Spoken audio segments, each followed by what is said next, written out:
হাই friend, সদ্যহতে মই মুগা ব্লাউজ কাটি চিলাবলৈ লৈছোঁ। ব্লাউজৰ কাপোৰখিনি লগাই হৈ গৈছে। এইটো মুগা ব্লাউজ যিবিলাক বন্ধু বান্ধৱীয়ে কাটিঙৰ প্ৰতি ইণ্টাৰেষ্ট আছে তেওঁলোকে মোক ফেচবুক একাউণ্টত এই ব্লাউজৰ কাটিংবিলাক মই দিওঁ। আপোনালোকে ব্লাউজৰ কাটিংবিলাক চাবলৈ হ'লে ফেচবুক একাউণ্টত মোৰ একাউণ্টটো পংকজ তামুলী পি তামুলী বুলি আছে। আপোনালোকে তাত ফ'ল' কৰি ল'ব। ফ'ল' কৰি লোৱাৰ পিছত মোৰ ব্লাউজ কাটিংবিলাক চাব পাৰিব। আৰু আপোনালোকে যে ইউটিউবত চাই আছে, ইউটিউবত চালে আপোনালোকে ভাল লাগিলে লাইক কমেণ্ট আপোনালোকে মতামত জনাই যাব। তেতিয়াহে নেক্সট ভিডিঅ' দিবলৈ মই আগ্ৰহী হ'ম, ভাল লাগিব।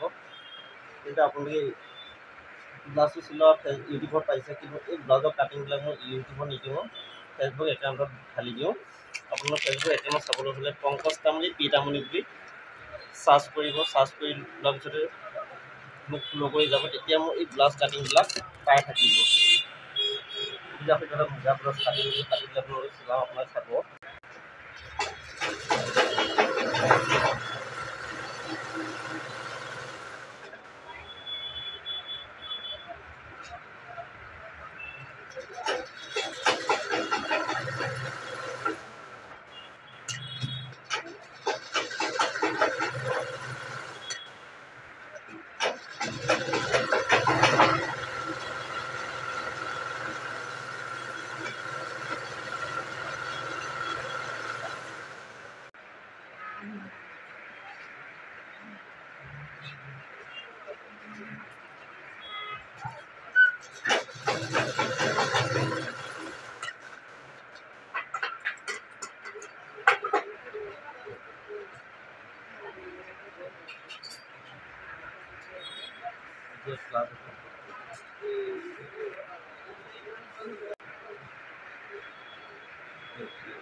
কাটিং প্ৰচেছবিলাক ফেচবুকতে পাব, কিন্তু চিলোৱা প্ৰচেছবিলাক আপুনি ইউটিউবত পাই থাকে। কিন্তু তাত চিলাব জানিলে নহ'ব, আপুনি কাটা প্ৰচেছ জানিবলৈ হ'লে ফেচবুকত মোক পংকজ তামুলী পি তামুলী বুলি ফেচবুকত একাউণ্টত চাৰ্চ কৰক, আপোনালোকে পাব। তাত পোৱাৰ পিছত কাটিংবিলাক পাব। আৰু ইউটিউবত আপোনালোকে চাই আছে, তাত আপোনাৰ লাইক কমেণ্ট বন্ধু বান্ধৱীক ফ'ল' কৰি দিব।